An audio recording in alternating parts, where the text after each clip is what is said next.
Welcome back, everybody, to the live webinar here at BINA. So this week's parsha is Tazria and Mitzaira. It's a double one, and the theme throughout is the skin disease called saras, which is sometimes translated as leprosy, but not quite.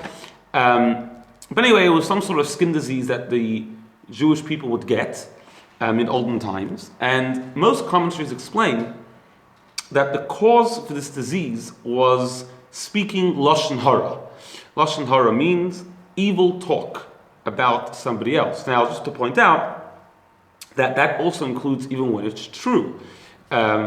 Even when you're saying something true about somebody, it is still forbidden to say it if it's negative, unless, as we have discussed here in the past, unless there is a benefit. In other words, to protect somebody else, you can tell them something bad about somebody else. But as a general rule, talking negatively about another person is considered to be one of, if not the worst sin in the entire Torah. In fact, our sages tell us that speaking lashon hara, speaking bad about somebody else, especially if it's not true, is equal to the three worst sins: idol worship, killing, and immoral relationships. In other words, it is so bad, it is so up there, that it is as if you have transgressed the three sins upon which a person is obligated to give up their life. That's how bad and negative it really is. There is a fascinating kliyakar, one of the commentaries on the Chumash, in this week's parsha, in Parshas Mitzaira, quite a lengthy one, where he goes through two stories, one brought in the Midrash, one brought in the Talmud, and explains to us what these two stories add one onto the other, because they're very, very similar stories. And it comes out an extremely powerful concept regarding this idea, this sin, this transgression of lashon hara. So the first story is in Medrash, in Parshas Mitzaira, about a peddler. This is the way the story goes. There was a peddler that was going through cities near the place called Tzipoiri. And he was saying, who wants to buy the medicine, the potion for life? And everyone looks at him, and the commentaries explain, they look at him a little bit like, you're off the wall. And Rabbi Yanai, one of the great sages, was sitting, and he heard this, and he sent his students to bring this person. And basically, to make a long story short, the person opens up a Tehillim, Psalms, turns to the verse where it says, Mi ha'ish hechafetz chayim, who is the person who wants life? Netzoyer l'shoincha meira, guard your tongue from speaking evil. In other words, don't speak lashon hara, and that is the potion, that is the medicine that will give you long life. That's story number one. Story number two is in Maseches Avodah Zarah, Tractate Avodah Zarah, where it says like this: Rabbi Alexandri announced, who wants life? Who wants life? He said it in a double expression. Man boi chai, man boi chai. Who wants life? Who wants life? And everyone started gathering towards him. Everyone said, yeah, we want life.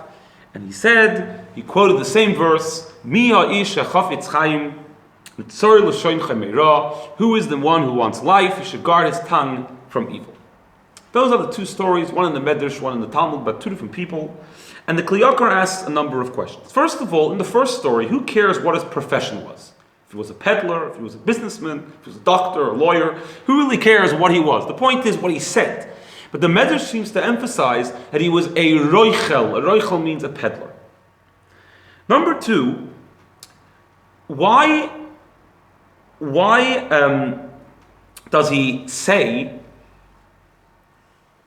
why when the peddler announces it, he says, who wants a potion, like a medicine for life?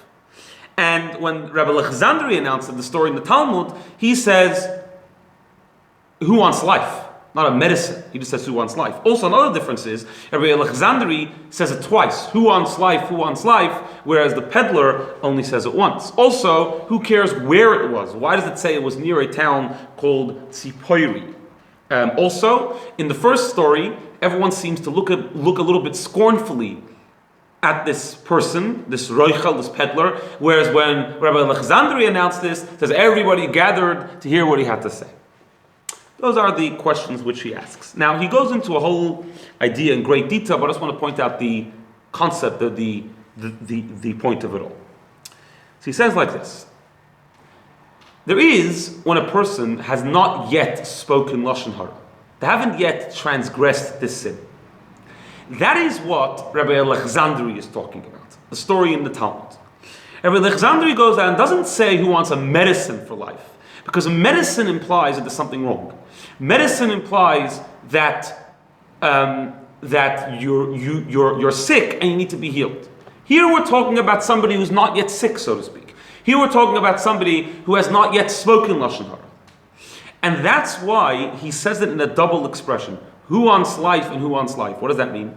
It means you're saving yourself, the one who is going to speak Lashon Hara. So he's saying, don't speak it. Also, he's saving the one who Lashon Hara was spoken about. Because it hasn't yet been spoken, he's trying to prevent the Lashon Hara, the evil talk, from being spoken. Therefore, he can still save the one who the Lashon Hara will be spoken about because it hasn't yet been spoken yet. And that's why he doesn't say medicine. Because medicine is when someone's already sick. This is just who wants life, who wants to prevent himself from getting sick. And that's why he actually continues. I forgot to quote this part before. He says, you would think maybe that means just sit and go to sleep, so you won't end up talking bad. So he says, no, that won't work. Sur meirav asei toiv. That's what the verse continues. The same verse says, stay away from bad and do good. Ve'ein toiv elo Torah. Toiv, good, means Torah, to learn Torah. In other words, if you want to prevent yourself from speaking Lashon Hara, it's not just enough to do nothing, not to speak. You have to actually speak good things. In other words, learn Torah, and that will prevent you from in the future speaking Lashon Hara. However, the story in the Midrash is talking about something totally different. This is talking about a roichel, a peddler. And what the Midrash is trying to imply there, not just a peddler, that was his work, that was his profession, but a peddler of words. This was a person who in the past did speak Lashon Hara. He was somebody who actually had sinned. He was somebody who was known to be somebody who was a roichel, meaning he was peddling information. He used to go around and say, oh, you hear Shmerel, Yankel, Sarah, did you hear what they said? Did you hear what happened to them? He was a peddler of words. He was a peddler of information. And he was coming to say, how do I fix up the problem which I've already created? And that's why he says, I'm selling a sam chayim, a potion, a medicine. Because this person has already transgressed, this already is an issue, they're already sick. I need a medicine to heal me. And that's why nobody looked at him. Because generally speaking, when somebody who comes to tell all, and that's why before I say this point, that's why it says where it was tzipoiri. Tzipoiri starts for a place. Tzipoiri means like a bird which constantly makes noises with its mouth, represents a person which constantly speaks Lashon Hara, evil talk. And generally speaking, when someone comes to tell you off, the first natural reaction is, it's not necessarily a good thing, but the natural reaction is that you try to find a fault in that person and you say, oh, who are you to tell me off? And that's why everyone looked at him and said, why should I even look at you? You're a person who did speak Lashon Hara already and you're trying to tell us not to? Who are you? However, Rabbi Yanai called him in because he was of the opinion that even once you spoke Lashon Hara, you can still fix it, you can still do tshuva. However, there's an important point here, and this is the more painful part, but this should shake us up. The Kli Yakar says that this roichel, this peddler, only says it one time. He doesn't say who wants life twice. He only says it once. Why? Because in the case of the story of the Talmud, he was speaking to people who haven't yet spoken. And that's why you can still not only save yourself from speaking evil talk, but you can save the person who you're speaking about.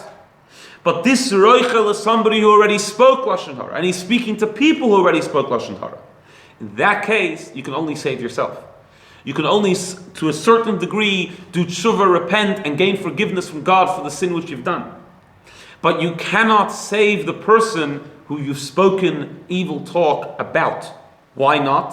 So here the Kli Yakar says something. The Kli Yakar lived a couple hundred years ago, but he says something which is all the more applicable nowadays. He says, because what are you going to do? How are you going to fix it up? Everybody already knows about it. You've spoken badly about somebody, and the whole world knows about it. And he says like this, I'll read it inside and I'll translate it. He says, Keminig doireinu zeh, like the custom of this generation. Again, talking about a few hundred years ago. Sheim echad mi balei haloshen, when somebody who is known to talk a lot, Yoitzi laz al ezen nichbad, says something bad about somebody who is an honorable person. Ad meheira yorut dvoroi mimizrach shemesh ad mevoyoi, which is a play on words in a verse, but he says, right away the words spread out to all directions of the world, from where the sun rises to the sun sets. The custom of this generation is that when someone speaks badly about somebody, everybody knows about it, it spreads out, and therefore how are you going to fix that up? He was saying that before there was phones, before there was social media, before there was mediums of getting things out in 1 second. How much more so today that we have to be careful when we speak badly about somebody else, especially when we're doing it in a forum where in 1 second the entire world can see it. We may never be able to fix that up, especially the pain that has been caused to the person that you've spoken about. And that's why he only says who wants life once, because you can't get life for the person which you've spoken about. That person is, so to speak, already damaged by what you've spoken. You maybe can gain some sort of tikkun, some sort of rectification for yourself. You can stop speaking in the future, but you can never really fix up the damage which you have caused through you speaking bad about somebody else. This is an incredible lesson, something to think about. Although it's such a hard transgression to stay away from, but we need to realize the damage that our words can cause, and it may never be able to be fixed up. Have a wonderful day.